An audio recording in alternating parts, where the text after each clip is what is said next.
नमस्कार, मैं हूं आपके साथ ऋषु त्यागी। एपीएन के लोकप्रिय कानूनी प्रोग्राम लीगल हेल्पलाइन में आप सभी का स्वागत है। इसमें हमारे कानूनी विशेषज्ञ रोजमर्रा की जिंदगी की समस्याओं से जुड़े कानूनी मसलों पर आपकी शंकाओं का समाधान करते हैं। आप भी इस प्रोग्राम से जुड़ सकते हैं और फोन करके कानूनी राय ले सकते हैं।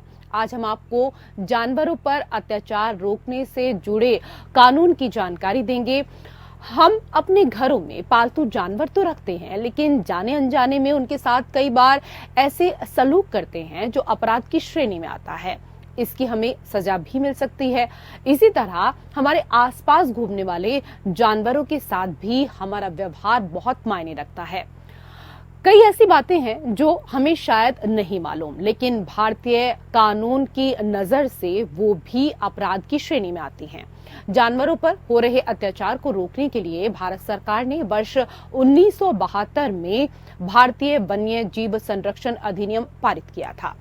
इसका मकसद वन्य जीवों के अवैध शिकार, मांस और खाल के व्यापार पर रोक लगाना था। इसमें वर्ष 2003 में संशोधन किया गया, जिसका नाम भारतीय वन्य जीव संरक्षण संशोधित अधिनियम 2002 रखा गया।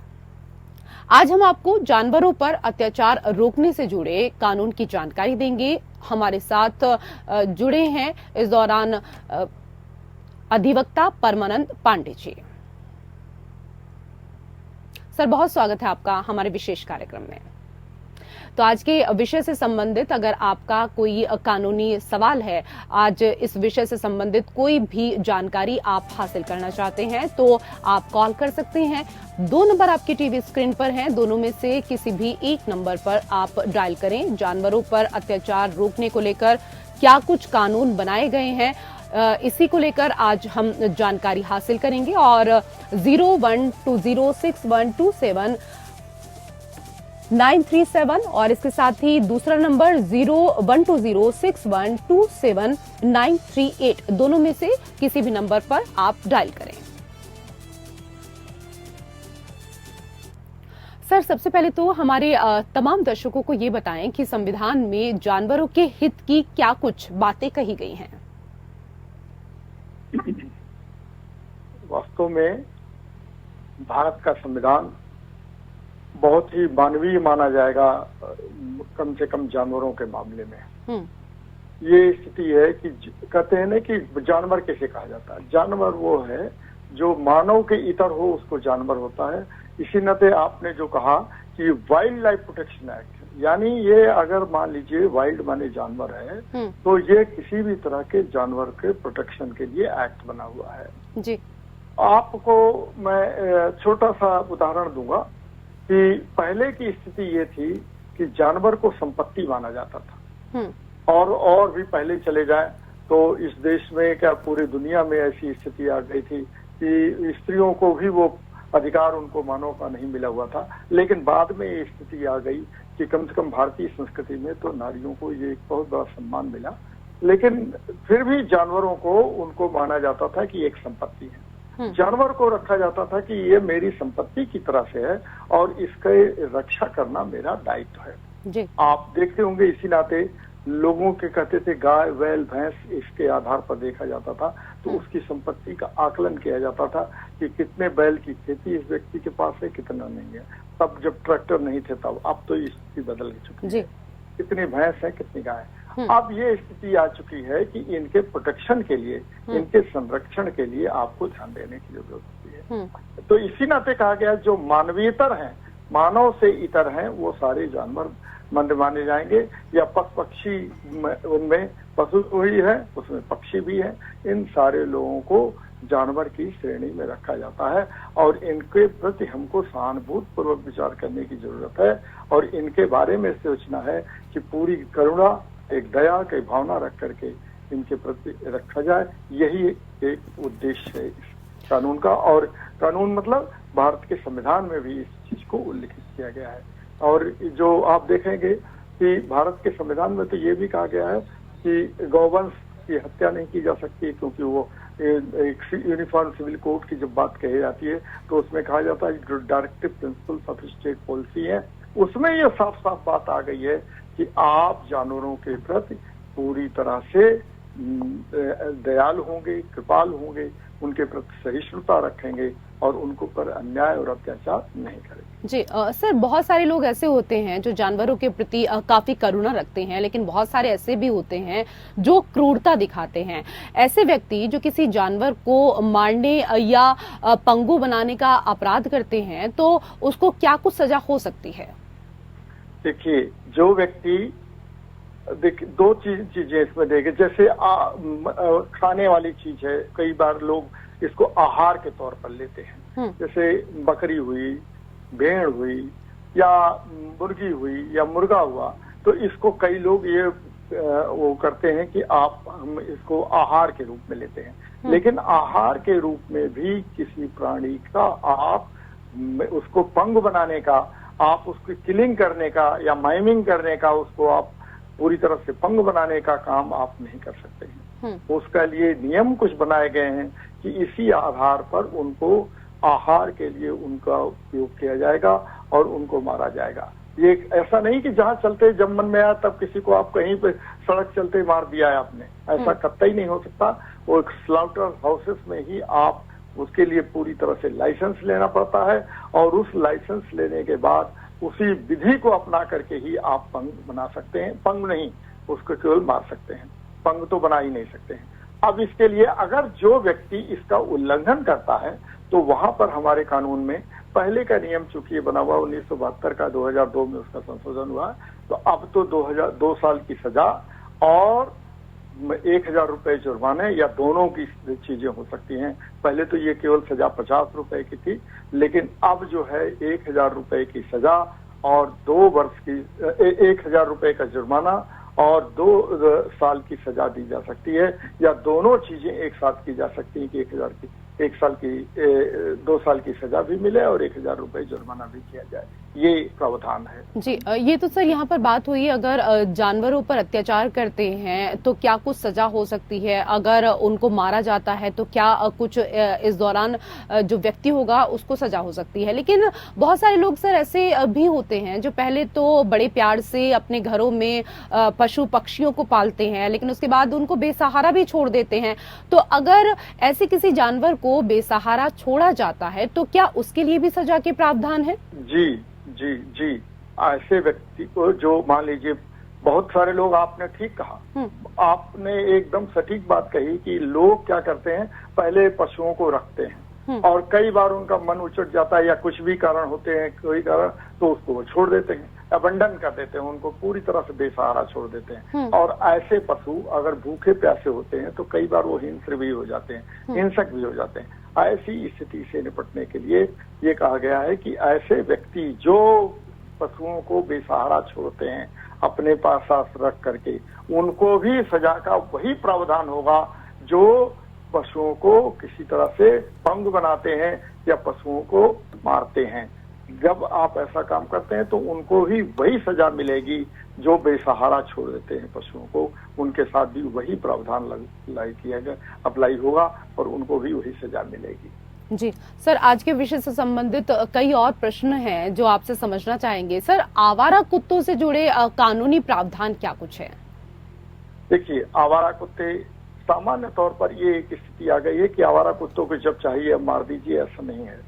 आवारा कुत्तों के लिए जैसे कहा गया है कि स्टेरिलाइजेशन उनका एक तरह से 4 महीने का कोई कुत्ता आवारा हो जाता है तो उसका स्टेरिलाइजेशन कर दीजिए, माने उसकी नसबंदी करा दीजिए। एक तो ये है, और दूसरा ये है कि आवारा कुत्ते को आप मार नहीं सकते हैं, आप उसको बुलाइए, एमसीडी के लोगों को या पेटा के लोगों को जो उनके लिए देखते हैं उनको बुलाइए और उनसे कहिए कि इन कुत्तों को पकड़ के ले जाएं और पकड़ के ले जाने के बाद उनके कायदे से जिस ढंग से रख सकते हैं उनको वहां पर ले जाकर रखें।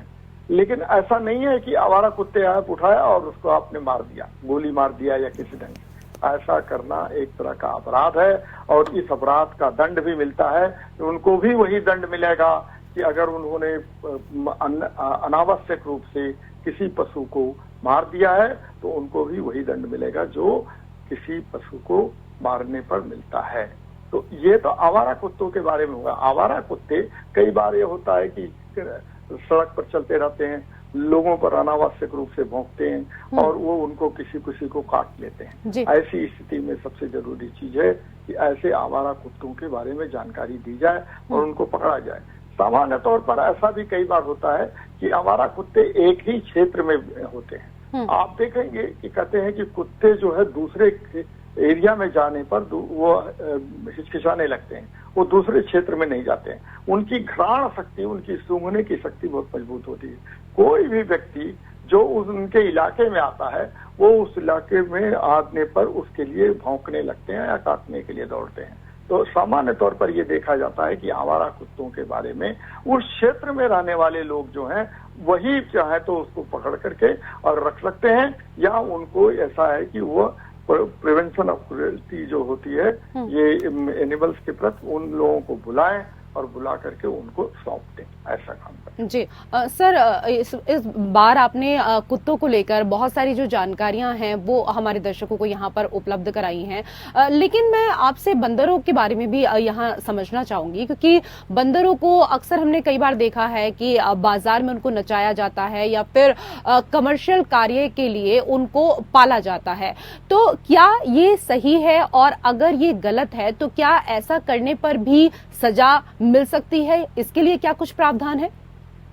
जी, आपने ठीक ही कहा कि आप देखिए आए दिन कम से कम कोर्ट कचहरी में तो जहां भीड़ होती है वहां पर तो मदारी ही आ जाता है और वो बंदर से कहता है कि नाच, और बंदर और बंदरिया के वहां पर नाच दिखाते हैं और ढंग का उसमें पैसा कमाने लगते हैं। उनका एक कमर्शियल यूज करते हैं और बंदरों का और भी तरह से दोहन करते हैं। ये जो है पूरी तरह से अवैध है और इनके खिलाफ कानून बना हुआ है। लेकिन चूंकि ऐसा होता है कि जो कानून का अनुपालन करने वाले लोग होते हैं, जो इनके कानून को इम्प्लीमेंट करने वाले होते हैं, लागू करने वाले होते हैं, ये लोग स्वयं इस चीज को नजरअंदाज कर जाते हैं। इस नाते इस चीज का प्रश्रय मिलता है। वरना बंदरों के खिलाफ जो इस ढंग का कार्य करते हैं उनको पकड़ना और उनको आप तो ये तो कर सकते हैं कि बंदरों को आप पकड़ करके रख दें, उनको ले जाएं और उनके संरक्षण में रखवाएं किसी तरह से, जहां पर उनके लिए बना हुआ है जगह। लेकिन ये स्थिति भारत जैसे देश में कम से कम हमको तो बहुत कम दिखाई देती है जहां उनको संरक्षित किया जाए।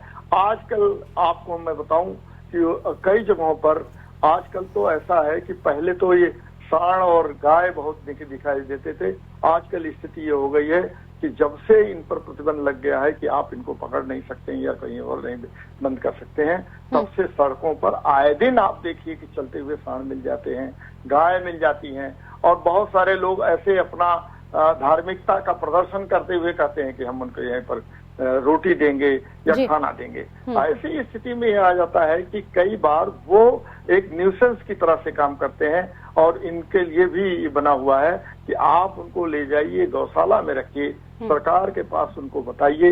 यही स्थिति बंदरों के प्रति है। बंदरों को भी आप म्युनिसिपैलिटी के लोगों से और लोगों से इस चीज को कहिए, वरना क्या करते हैं कि नीलगाय रखी हुई है, कहीं भी रहती है, पूरी फसलों को नष्ट कर देते हैं, बंदर भी नष्ट कर देते हैं, तमाम सारी चीजों को नष्ट कर देते हैं। आम के पेड़ पर फल लगे हुए हैं उनको तोड़ तोड़ के फेंक देते हैं।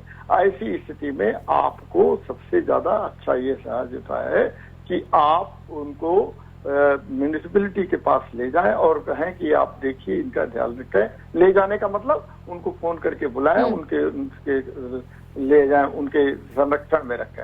अन्यथा उनके अगर कोई आदमी मारता है, उनसे कमर्शियल यूज कराता है, तो उसको भी दंड का प्राविधान है और कम से कम 50 रुपए प्रतिदिन का दंड उसके ऊपर लगता है।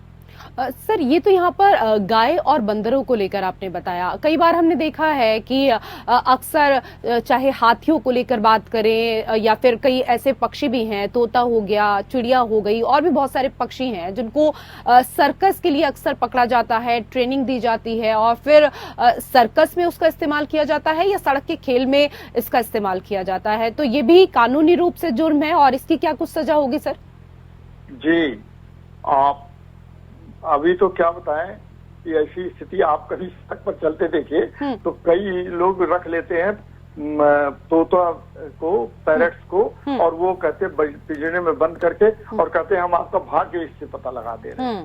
वो किसी चीज का रखते हैं, कहते देखिए ये भाग्य आपका बता देगा। तो ऐसी मतलब अंधविश्वास की स्थिति बनी हुई है कि तोता से अपना भाग्य जानने लगते हैं। कई लोग तो ऐसा है कि हाथियों को आप देखेंगे मंदिरों में रखे जाता है और मंदिरों में रख करके उनसे तरह तरह के काम कराए जाते हैं और उनके सूंड में आप पैसा डालिए तो आपको आशीर्वाद दिलाते हैं। इस ढंग का अंधविश्वास भी यहाँ पर बना हुआ है। ऐसी स्थिति, ये जो काम करने वाले लोग होते हैं, ये इनको अगर लाइसेंस नहीं मिला हुआ है, मान लीजिए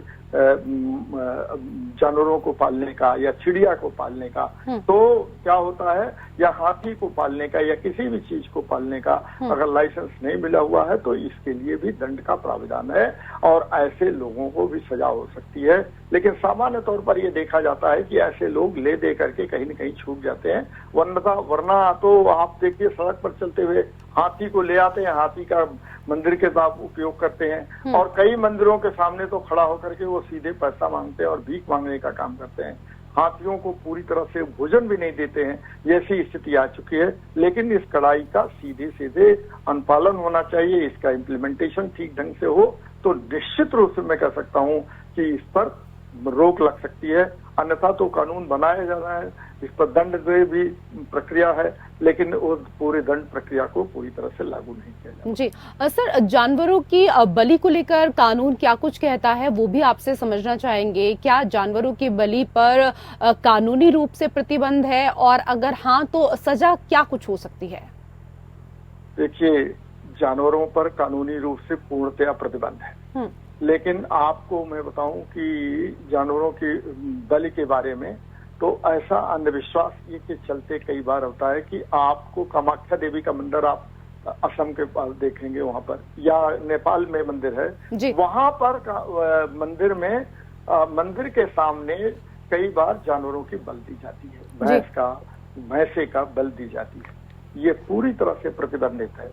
ये केवल वो जो कानून इम्प्लीमेंट करने वाले लोग हैं उनकी अनदेखी के कारण उनका वहां पर बलि दी जाती है, वरना जानवरों की बलि पर पूरी तरह से प्रतिबंध है और इसको नहीं कर सकते हैं। ऐसा करने वालों को जेल में डालने का प्रावधान है और वह जेल कम से कम 6 महीने से लेकर के 2 साल तक हो सकती है कि इनको जेल में डाला जाए, क्योंकि ये तो आप कर ही नहीं सकते हैं, इस जंग का तो क्रुएलिटी कर ही नहीं सकते हैं। ये पहले के जमाने में हो, पहले पुराने समय में जब होता था कि मेरी चीज है, मेरा पशु है, मेरा जानवर है, मैं इसको जब चाहूं काट दूं, जब चाहूं मार दूं, ये स्थिति नहीं है।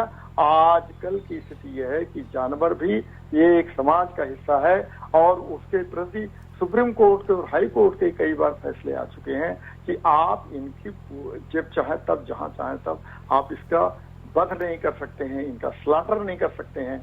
और नहीं तो अभी भी कई मंदिरों में ऐसी स्थिति है, अब तो ज्यादातर जगह हो चुकी, लेकिन कई जगहों पर ऐसी स्थिति बनी हुई है कि वो बल देते हैं। जी सर, आज के विषय पर हमारे तमाम दर्शकों को जागरूक करने के लिए आपका बहुत बहुत धन्यवाद। और इसी के साथ हमारे विशेष कार्यक्रम लीगल हेल्पलाइन में मेरे साथ इतना ही। नमस्कार।